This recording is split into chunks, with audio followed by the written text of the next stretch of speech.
गांव का नाम था हरिपुर। चारों तरफ हरियाली और बीच में एक प्राचीन बरगद का पेड़ जिसे गांव के लोग बाबा वृक्ष कहते थे। इस गांव में रहता था राहुल, एक 10 साल का लड़का जो बाकी बच्चों से थोड़ा अलग था। जहां बच्चे आपस में गेम खेलते या फिर क्रिकेट में लगे रहते, वही राहुल घंटों भर गांव के पेड़ों को निहारता, उनसे बातें करता। लोग मजाक उड़ाते, पागल है ये लड़का, पेड़ों से बातें करता है, इसका कोई भविष्य नहीं है। पर राहुल को इन बातों से फर्क नहीं पड़ता। राहुल का सबसे अच्छा दोस्त था वही बरगद का पेड़, बाबा वृक्ष। वो हर दिन स्कूल के बाद जाकर उस पेड़ की छांव में बैठता और कहानियां सुनाता। कभी अपने सपनों की बात करता, कभी रोता, कभी हंसता। एक दिन उसने बाबा वृक्ष से कहा, तुम मेरी बात सुनते हो ना? जब मैं बड़ा हो जाऊंगा तो मैं तुम्हें गिरने नहीं दूंगा, जैसे तुम मुझे कभी टूटने नहीं देते।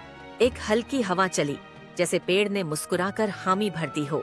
गांव में विकास के नाम पर एक दिन सरकारी अफसर आए। उन्होंने बताया कि वहाँ एक नया हाईवे बनेगा और वहाँ जो बरगद का पेड़ है वह कटेगा। गांव वाले चुप थे। सबको लगा पेड़ ही तो है, क्या फर्क पड़ता है। पर राहुल के लिए यह केवल पेड़ नहीं था, वह उसका दोस्त, उसका सहारा था।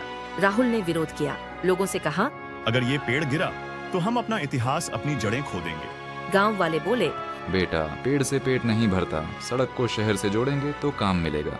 राहुल अकेला पड़ गया, पर रुका नहीं। उसने एक तख्ती ली और पेड़ के नीचे बैठ गया। मैं इसे गिरने नहीं दूंगा। समाचार पत्रों में खबर आई, 10 साल का लड़का पेड़ बचाने के लिए धरने पर। लोग हंसे, सोशल मीडिया पर मीम्स बने। पेड़ का प्रेमी, बुद्धू लड़का, ड्रामा बॉय। स्कूल में बच्चे चिढ़ाने लगे, चलो पेड़ से शादी कर लो। पर राहुल फिर भी हर दिन वहीं बैठा रहा। एक दिन एक बूढ़ा आदमी वहाँ आया। उसने पेड़ को देखा और बोला, ये वही पेड़ है जिसने मेरी जान बचाई थी 50 साल पहले। जब बाढ़ आई थी मैंने इसकी शाखा पकड़ी थी। वो गांव के बड़े बुजुर्गों में से था। उसने गांव वालों से कहा, अगर हम अपनी जड़ों को ही काट देंगे तो आने वाली पीढ़ियां किससे जुड़ेंगी।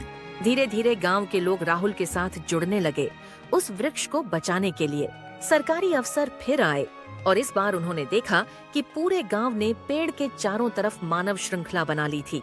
प्रेस, मीडिया, न्यूज चैनल सब कवर कर रहे थे।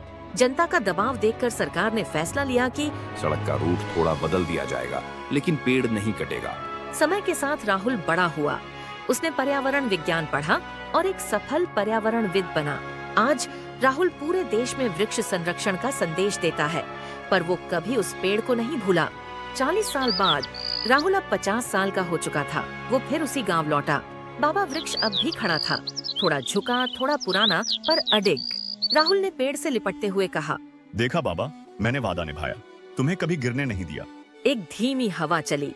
पत्तों की सरसराहट से ऐसा लगा जैसे पेड़ कह रहा हो, और मैंने भी तुम्हें कभी टूटने नहीं दिया मेरे बच्चे।